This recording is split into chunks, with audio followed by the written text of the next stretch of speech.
Bonjour à tous, j'espère que vous allez bien. J'avais envie de vous proposer aujourd'hui une petite vidéo sur ce momentum, sur cette période en particulier très intense,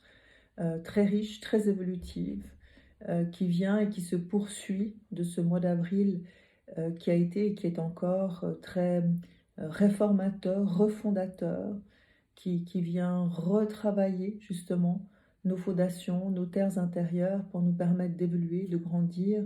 Et l'intensité qui est là, la rapidité du temps comme une accélération, est vraiment liée à cette période des éclipses que nous avons eues, dont je vous ai parlé. Et les éclipses, c'est toujours une période très intéressante parce qu'elle nous propulse à l'octave supérieure de soi, comme si tout à coup nous étions connectés à quelque chose de plus grand en soi, à d'autres possibilités, au chemin un petit peu plus grand de notre âme, et que cette octave supérieure de soi s'invitait dans nos vies ordinaires, dans notre quotidien, pour y impacter, pour y proposer un changement, une relecture, une redirection. Et dans les périodes actuelles, ces périodes d'éclipse, ces redirections, cette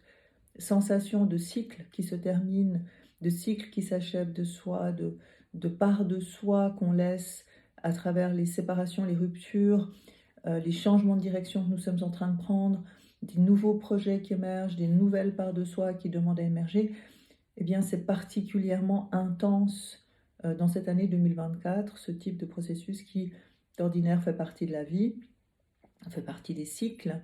Mais là, nous sommes dans un grand cycle pour notre âme, donc tout ça prend une intensité et des proportions beaucoup plus grandes.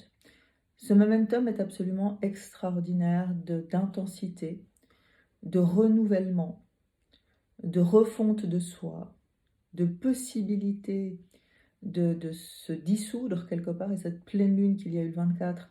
particulièrement significative, suite à une conjonction majeure dont on découvrira la portée seulement ces prochaines semaines, ces prochains mois, qui est la conjonction Jupiter-Uranus qui a eu lieu le 21 avril. Bien évidemment, on ne peut pas regarder qu'une conjonction, il faut pouvoir regarder un ciel entier, mais toutes ces fréquences, ces énergies, et simplement ce qu'on vit, ce qu'on ressent, racontent vraiment cette dissolution progressive de certaines parts de soi. On ressent la fin, comme je le disais tout à l'heure, par des ruptures. On rompt de manière beaucoup plus définitive avec certaines parts de soi, certaines habitudes qu'on a eues, des schémas émotionnels, mais de manière beaucoup plus consciente, en tout cas de manière beaucoup plus définitive peut-être, de manière beaucoup plus ressentie surtout, parce que ressentir que c'est la fin de soi, d'une période de soi, d'une manière de fonctionner, ça raconte qu'il y a eu beaucoup de temps qui s'est écoulé, où on a pu se voir rejouer encore et encore les mêmes dynamiques jusqu'à ce que des choix s'installent, jusqu'à ce que des redirections de soi se mettent en place, jusqu'à ce qu'une autre manière de se penser et de s'envisager se mette en place, jusqu'à ce que tout ça soit beaucoup plus effectif, plus ressenti et devienne presque naturel dans les choix que nous allons faire, dans les positionnements que nous allons avoir, dans les possibilités que nous allons nous accorder. Voilà, quelque chose vraiment qui est en train de se mettre en place et de grandir. C'est une période vraiment qui nous invite à regarder spécifiquement ce que nous vivons, parce que chacune ou chacun de ces espaces, chacune de ces situations, chacun de ces espaces, j'ai envie de dire, porte à la fois la graine de ce qui s'achève, mais porte surtout la graine de ce qui commence. Donc c'est intéressant de se dire, de sortir quelque part de la dualité, et plutôt de regarder au sein d'une même situation qui est confrontante, ou d'une situation qui nous demande, ou une situation qui nous pèse, ou au contraire qui vient un petit peu nous challenger, de pouvoir y reconnaître la graine de l'achèvement, qu'est-ce qui demande à s'achever en moi, et la graine du commencement, qu'est-ce qui demande à s'initier en moi, quelle direction, quel chemin, quelle autre possibilité de moi-même est-ce que j'ai envie de m'offrir.